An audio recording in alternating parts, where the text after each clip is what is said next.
இது பாரு, உனக்கு இதுல எந்த சம்பந்தமும் இல்லைன்னு போலீஸ் நம்பும்மா. ஆனா உன் மாமியாரும் புருஷனும் நம்புவாங்களா? இது பாரு நிவி, ராமனை போல பொண்டாட்டிய நேசிச்சவன் இந்த உலகத்துல ஒரு பயலும் கிடையாது. அப்பேற்பட்ட ராமனே கூட ராவணன் சீதையை தூக்கிட்டு போனதுக்கு அப்புறம் சீதையை நம்பலையம்மா. தீ குளிச்சுட்டு வந்தேன்னு சொன்னா. உன் புருஷனும் மாமியாரும் எந்த மாதிரி ஆளுங்கன்னு உனக்கு தெரியாதா? ஒண்ணும் இல்லாதப்பவே 1000 குறை சொல்லுவாங்க. இப்போ இந்த மாதிரி ஒரு விஷயம் இருக்குன்னு தெரிஞ்சா என்னெல்லாம் சொல்லுவாங்க.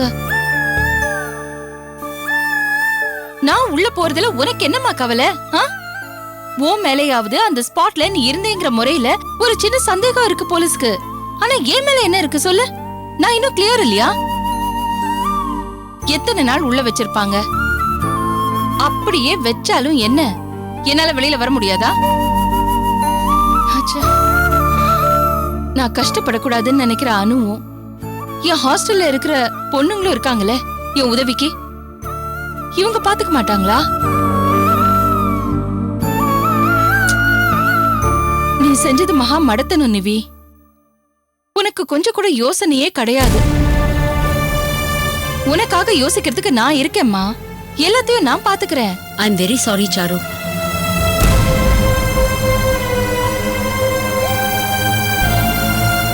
இதுல என்னோட ரோலும் இருக்கு. இவ்ளோ டீட்டெயிலா இந்த விஷயத்தை நீ யோசிச்சு வச்சிருப்பேன்னு எனக்கும் தெரியல. இவ மேல இருக்கிற பாசத்துல எங்க நீ பிளைண்டா யோசிக்கிறியோன்னு பயந்துதான் நான் நிவிக்கு போன் பண்ணேன். அவளை இங்க வரவழைச்சேன். ஐ எம் ரியலி சாரிமா. சாரு சாரிமா. என்கிட்ட பேச மாட்டியா? நான் வேணும்ட்டே எதுவும் செய்யல. எனக்கு புரியுதானோ, உனக்கும் எனக்கும் இடையில இருக்கிற நட்போட ஆழம் என்னன்னு நீ சொல்லிதான் எனக்கு தெரியணும்ன்றது இல்ல. திட்டம் போட்டது எதுவுமே நடக்கல. இனிமே என்ன பண்றதுன்னு யோசிச்சுட்டு இருந்தேன், அவ்வளவுதான். சாரு, நிவி வந்ததும் வந்துட்டா. இனிமேல் போலீஸ் என்கொயரிக்கு போறதுதாம்மா நமக்கு நல்லது. சென்னைக்கு வந்ததுக்கு அப்புறமும் அவ என்கொயரிக்கு போலேனா அது நமக்கு பெரிய பிரச்சனையா வந்து முடிச்சிடும். அனு, அவ போகலனா அவ வாழ்க்கையில இன்னும் பெரிய பிரச்சனை ஆயிடும், புரிஞ்சுக்கோ.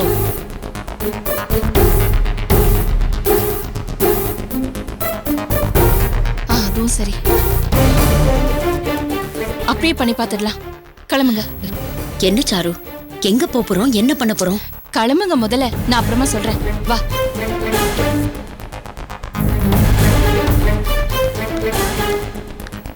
சாரு, என்ன ஹாஸ்பிட்டலுக்கு கூட்டிட்டு வந்திருக்க? வா, ஏன் நான் சொல்றேன், வா.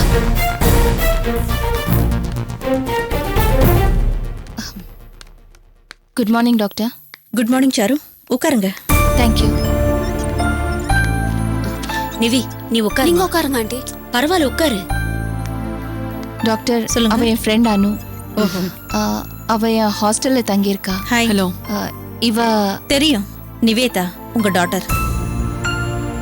என்ன பார்த்து ரொம்ப நாள் ஆச்சு, இந்த பக்கம் ஆளே காணோம். உடம்புக்கு ஒண்ணும் இல்ல, அதனாலதான் வரல. குட். என்னோட பேஷண்ட் ஆரோக்கியமா இருக்கிறத கேட்டா சந்தோஷமா இருக்கு. என்ன பார்க்க வரலன்னா கூட பரவாயில்ல, நல்லா இருந்தா போதும். Thanks doctor. என்ன பார்க்க வராதேன்னு சொல்ற டாக்டர்ஸோட எண்ணிக்கை இப்ப ரொம்ப குறைஞ்சு போச்சு. காய்ச்சல் தலைவலி சரியா போச்சுன்னா கூட என்ன வந்து பார்த்துட்டு தான் போகணும்னு சொல்ற டாக்டர்ஸ் தான் இன்னைக்கு நிறைய இருக்காங்க. உங்க நல்லதுக்கு தானே இப்படி சொல்றாங்க. உங்களுக்கு உண்மையாவே சரியாயிடுச்சுன்னு அவங்களும் தெரிஞ்சுக்க வேண்டாமா? உங்க கம்யூனிட்டிய விட்டு கொடுப்பீங்களா? சரி சொல்லுங்க, உங்களுக்கு என்ன உடம்புக்கு? உடம்புக்கு ஒண்ணும் இல்ல. உடம்புக்கு ஒண்ணும் இல்லைன்னு சொல்லி இழுக்கிறீங்க. இல்ல, நிவி விஷயமா தான் வந்தேன். ஏன், இவங்களுக்கு உடம்பு சரியில்லையா? இல்ல, அவளுக்கும் உடம்புக்கெல்லாம் ஒண்ணும் இல்ல. பின்ன ஒரு சின்ன பிரச்சனை. நீங்க மனசு வச்சா ஹெல்ப் பண்ணலாம். விஷயம் என்னன்னு சொல்லுங்க, பாக்குறேன்.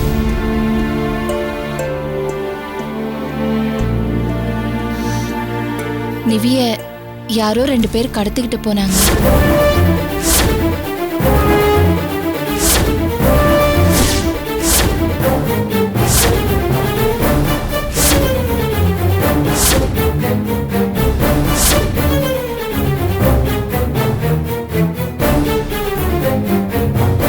இவ கர்ப்பமா வேற இருக்கா. இந்த மாதிரி சமயத்துல அரெஸ்ட் அது இதுன்னு ஏதாவது ஆயிடுச்சுன்னா இவ வாழ்க்கையே வீணா போயிடும் டாக்டர். இப்போ நான் என்ன செய்யணும்? போலீஸ் நிவேதாவை தேடிக்கிட்டு இருக்கு. இது வரைக்கும் எப்படியோ நானே சமாளிச்சிட்டேன். இதுக்கு மேல சமாளிக்கிறது கஷ்டமா இருக்கு. அதனாலதான் அவளை இங்க கூட்டிட்டு வந்தேன். நீங்க அவளை ஹாஸ்பிட்டல்ல அட்மிட் பண்ணிக்கணும். என்னன்னு சொல்லி அட்மிட் பண்ண முடியும்? அவ இப்ப பிரெக்னண்டா இருக்கா. பெங்களூரு போனவளை போலீஸ் விசாரணைக்காக இம்மீடியட்டா சென்னைக்கு வர சொன்னதுனால கண்டினியூஸ் ஜேர்னி அவளுக்கு ஒத்துக்கல. உடம்பையும் பாதிச்சு மனசையும் பாதிச்சிருச்சு. ஒரு மாதிரி டிப்ரெஸ்டா இருக்கா. அதுக்காக தான் அட்மிட் பண்ணிருக்கிறதா சொல்லுங்க. இன்ஸ்பெக்டர் கணபதினு ஒருத்தர், அவர் தான் இந்த கேஸ்ல இன்வெஸ்டிகேஷன் ஆஃபீஸரா இருக்காரு. நிவியை விசாரிக்கிறதுக்காக அவர் கண்டிப்பா இங்க வருவாரு. அப்படி அவர் வந்தார்னா இப்போ விசாரிக்க முடியாது, அவளுக்கு உடம்பு சரியானதுக்கு அப்புறம் விசாரிச்சுக்கிங்கன்னு நீங்க சொல்லணும். டாக்டர், எனக்கு நீங்க இந்த உதவியை பண்ணித்தான் ஆகணும். இல்லனா என் மக வாழ்க்கை வீணா போயிடும். டாக்டர், இதுல சட்டவிரோதமா எதுவுமே இல்ல. நிவி கர்ப்பமா இருக்கிறது நிஜம். அவ ராத்திரி பகலா டிராவல் பண்ணதும் நிஜம். அவ பிசிக்கலாவும் மென்டலாவும் டயர்டா இருக்கிறதும் நிஜம்தான். நீங்க நிஜத்தை தான் சொல்ல போறீங்களே தவிர சட்டவிரோதமா பொய் எதுவும் சொல்ல போறது இல்லையே.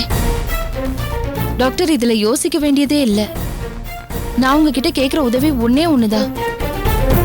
போலீஸ் அவளை விசாரிக்கிறதுக்காக கஸ்டடியில எடுத்துட்டு போயிடாம கொஞ்சம் பாத்துக்குங்க, அவ்வளவுதான். சரி சரி. ஆனா விசாரணைன்னு வந்துட்டா போலீஸ் ரொம்ப பிரஷரைஸ் பண்ணோம். நாங்க எவ்வளவு சமாளிக்க முடியும்னு எங்களுக்கு தெரியல. சரி டாக்டர், உங்களால முடிஞ்ச அளவுக்கு பாத்துக்குங்க. அதுக்கப்புறம் நான் பாத்துக்கிறேன். ஓகே, நான் இப்பவே இவங்களை அட்மிட் பண்றதுக்கு ஏற்பாடு பண்றேன். நீங்க வெளியில வெயிட் பண்ணுங்க. Oh, thanks doctor.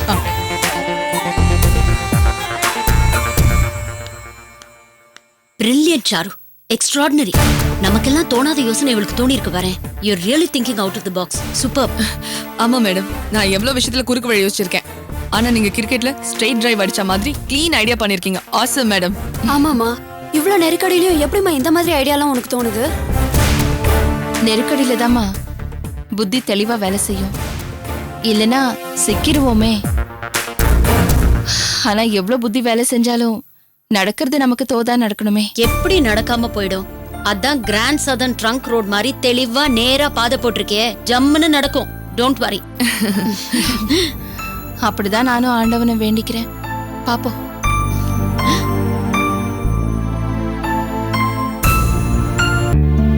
ஏமா நிவேதா பாப்பா சென்னைக்கு வந்துருச்சாமே? ஆமாங்கா, மேடம் என்ன நினைச்சாங்களோ அதுக்கு நேர்மாற எல்லாமே நடந்து போச்சு. பாவம் அம்மா, காலையில சாப்பிட கூட இல்ல. காலைல சாப்பிடலான்னு உட்காரதான் செஞ்சாங்க. உடனே நிவேதா மம்மி அங்க இருந்து வந்து ஆயுன்னு கத்தி கலாட்டா பண்ணிட்டாங்க. நீ ஒரு கிரிமினலு, உன் மக ஒரு கிரிமினலு, உன் மகளை விவாகரத்து பண்ண வைக்கிறனா இல்லையான்னு பாருன்னு சொல்லி ஏகப்பட்ட ஆர்ப்பாட்டம். அம்மா அப்படியே மனசு உடைஞ்சு போயிட்டாங்க. அக்கா, அந்த பொம்பளைக்கு எப்படிக்கா தெரியும்? நிவேதா விஷயத்தை தான் நம்ம பொத்தி பொத்தி வச்சிருந்தோமே. வேற யாரு? நம்ம மூர்த்தி என்ன போய் சொல்லியிருக்காரு? விஷயத்தை கேட்ட உடனே அங்க இருந்து அந்த பொம்பளை நேரா இங்க வந்து குதில குதிச்சுச்சு. மணல் வீட்டை கட்டி காலால் இடிச்ச மாதிரி மேடம் அரும்பாடு பட்டு உண்டாக்குன எல்லாத்தையுமே அந்த மனுஷன் முட்டாள்தனமா அழிச்சிடுறாரு. என்ன பண்றது? நம்ம அம்மாக்கு மட்டும் விதியை அப்படி எழுதி வச்சிருக்கல.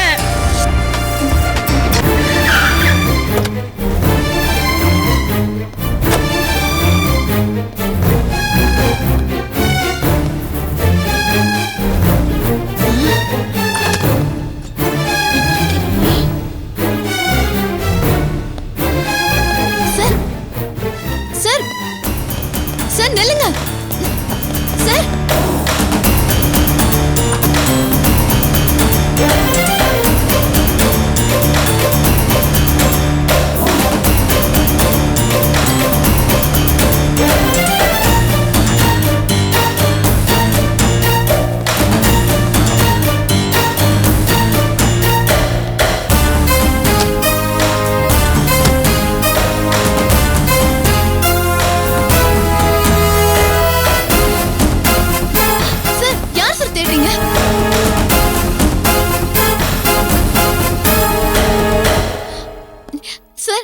ஒரு லேடிஸ் ஹாஸ்டல்னு மறுபடியும் உங்களுக்கு நான் ஞாபகப்படுத்தணுமா?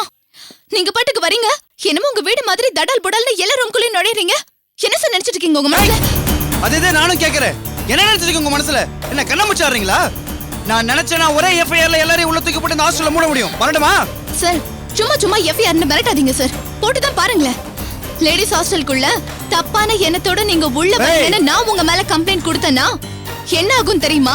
நீ ரொம்ப பேசுற, தொலைச்சிருவேன். நீங்க தான் சார் பேச வைக்கிறீங்க. என்ன ஆச்சுன்னு என்கிட்ட டீடைல்ஸ் கேட்டா நான் சொல்ல மாட்டேனா? சொல்லு. உங்க சாரு மேடம் நிவேதா எங்க இருக்காங்க சொல்லு. மேடம் காலையில கிளம்பி எங்கேயோ போயிட்டாங்க. நிவேதா விஷயம் என்னாச்சுன்னு எனக்கு தெரியாது. அவங்க ஊருக்கு போனாங்கன்னு தெரியும். அதுக்கப்புறம் என்ன ஆனாங்கன்னு எனக்கு தெரியாது. இந்த பாரு, மறுபடியும் இந்த ஹாஸ்டலுக்கு எல்லாரும் பொய்க்கு மேல போய் சொல்லி ஒரு கொலை குற்றவாளியை காப்பாற்ற முயற்சி பண்ணிட்டு இருக்கீங்க. இதோட விளைவுகள் ரொம்ப மோசமானதா இருக்கு சொல்லிட்டேன். மரியாதை உண்மையை சொல்லு. சார் இதுக்கு மேல நான் உண்மையை சொல்றதுக்கு வேற எதுவுமே கிடையாது சார்.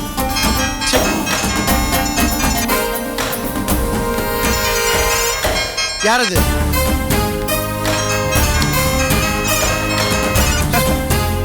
மிஸ்ஸஸ் சார்லோத்தா. நான் இன்ஸ்பெக்டர் கணபதி பேசுறேன்.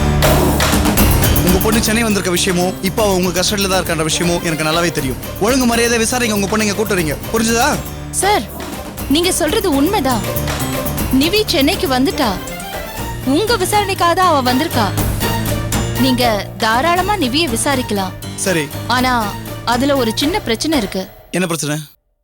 நீங்க நிவிய விசாரிக்கிறதுல எனக்கோ நிவிக்கோ எந்த ஆட்சேபனையும் இல்ல. ஆனா டாக்டர் கிட்ட ஒரு வார்த்தையை கேட்டுட்டு அதுக்கப்புறம் நீங்க விசாரிச்சுக்குங்க. டாக்டர் கிட்ட நான் என்ன பேசணும்? நீங்க எந்த காரணமும் இல்லாம ஒரு கர்ப்பிணி பொண்ண விசாரணை, அரெஸ்ட், அது இதுன்னு பயத்தை கொடுத்து அவளை அங்கே இங்கேன்னு இழுத்தடிச்சதுல அவளோட ஹெல்த் கண்டிஷன் ரொம்ப மோசமா பாதிக்கப்பட்டிருக்கு. இப்ப அவ ஹாஸ்பிட்டல் அட்மிட் ஆயிருக்கா. அவளை ஹாஸ்பிட்டல்ல சேர்க்கறதுக்காக தான் நான் அவசரமா ஹாஸ்டல்ல இருந்து ஹாஸ்பிட்டலுக்கு கிளம்பி வந்தேன். நீங்க தாராளமா ஹாஸ்பிட்டலுக்கு வாங்க. டாக்டர் கிட்ட கேளுங்க. அவங்க விசாரிக்க சொன்னாங்கன்னா விசாரிச்சுக்குங்க. எந்த hospital? TM hospital, lake area, Nungambakkam. நான் உடனே வரேன்.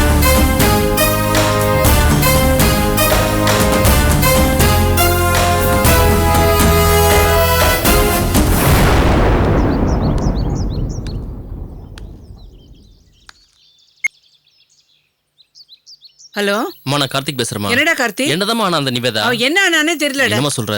ரொம்ப பெரிய பெரிய விஷயம் எல்லாம் நடந்திருக்குடா கார்த்தி. எல்லாத்தையும் மாமியார்காரி நமக்கு தெரியாம மறைச்சிட்டா. என்ன அட்டூழியம் பண்றாங்க பாரு. அம்மா, விஷயத்த சொல்லாம நீ பாட்டு சஸ்பென்ஸா பேசியிருந்தா என்னத்தம்மா நினைக்கிறது? கார்த்தி, உன் பொண்டாட்டி ஏதோ கொலை கேஸ்ல சிக்கி இருக்காடா. என்னமா சொல்ற? ஆமாண்டா. அது மட்டும் இல்லடா, நீ பெங்களூர் போயிருந்தல, நாங்க கூட எங்க அண்ணி செத்து போயிட்டாங்கன்னு திருச்சிக்கு போயிருந்தோமே. ஆமா. அப்ப அவளை யாரோ கடத்திட்டு போய் வச்சிருந்திருக்காங்க. என்னமா அது? குண்டு மேல குண்டா தூக்கி போற? நடந்ததாண்டா சொல்றேன் நானு.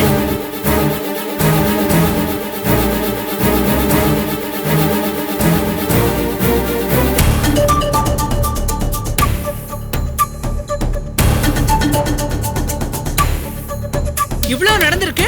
உன் மாமியார்காரி வாயை திறந்தால பாத்தியா? அமுக்கணி மாதிரி இருந்துகிட்டு இன்னைக்கு வரைக்கும் நிவேதா இதோ வரா அதோ வரான்னு கதை சொல்லிக்கிட்டு நம்மளை ஏமாத்திருக்கா. நம்மளுக்கு இருக்க மாதிரி அதை நம்பிக்கிட்டு வராளான்னு எட்டி பார்த்துக்கிட்டு இருக்கோம். கார்த்தி, டேய் கார்த்தி. என்னமா? என்னடா நான் இவ்வளவு சொல்லிட்டு இருக்கேன், நீ பதில் பேசாம இருக்க? என்னத்த பேசுறது? சரி, நான் வரேன், நேர்ல பேசிப்போம். என்னடா கிளம்பி வரேங்கிற? அப்ப நீ சிங்கப்பூர் போலியா? அம்மா, 4-5 நாள் கழிச்சு போன ஆபீஸ்ல சொல்ல வேண்டியதுதான். ஆபீஸ்ல ஏதாச்சும் சொல்ல போறாங்கடா? சொன்னா கேட்டுக்க வேண்டியதுதான். ஏமா, விஷயம் எவ்வளவு சீரியஸா போயிட்டு இருக்கு. இத பார்க்காம சிங்கப்பூருக்கு எப்படா போன்னு கேட்டுட்டு இருக்க? அதுக்காக அந்த உருப்படாத குடும்பத்துல பொண்ணு எடுத்தோங்கிறதுக்காக உன் வேலையை விட்டுட்டு இங்க வருவியா? இல்லம்மா, என்ன முடிவுன்னு தெரியாம என்னால இங்க நிம்மதியா வேலை பார்க்க முடியாதுமா. வந்ததும் என்ன பண்ணலாம் தீர்மானிக்கலாம். சரி, போன வை.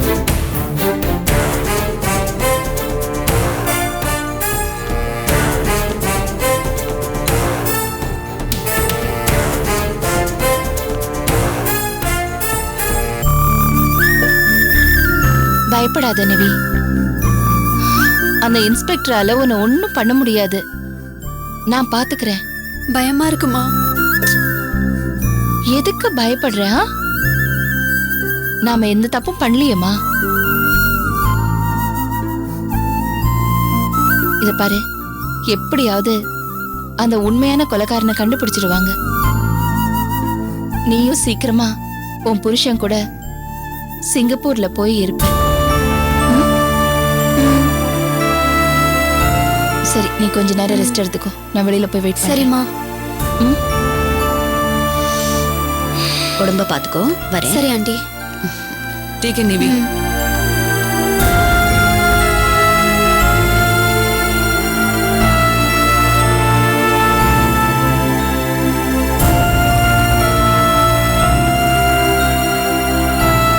சரி மேடம், இதுக்கு மேல எந்த பிரச்சனையும் வராது. மற்ற விஷயங்களை டாக்டர் பார்த்துப்பாங்க. நான் இங்க இருந்தேனா சரியா வராது. அந்த இன்ஸ்பெக்டர் வந்து என்ன ஏதுன்னு தேவையில்லாம கேள்வி கேட்பாரு. நானும் அனாவசியமா போய் சொல்ல வேண்டியிருக்கும். அதனால நான் கிளம்புறேன் மேம். அப்படியா? சரிம்மா, நீ கிளம்பு. அனு, நீயும் கிளம்புறதா இருந்தா கிளம்பு, நான் பாத்துக்கிறேன். பாவம், என் கூட நீயும் காலையில இருந்து அலைஞ்சுக்கிட்டு இருக்க. அனுவை நீ போற வழியில டிராப் பண்ணிடுறியா? ஓகே மேம், ட்ராப் பண்ணிடுறேன். சரி சரி சாரு, நான் கிளம்புறேன். உனக்கு ஒன்றும் பிரச்சனை இல்லையே? Good morning madam. ஓகே.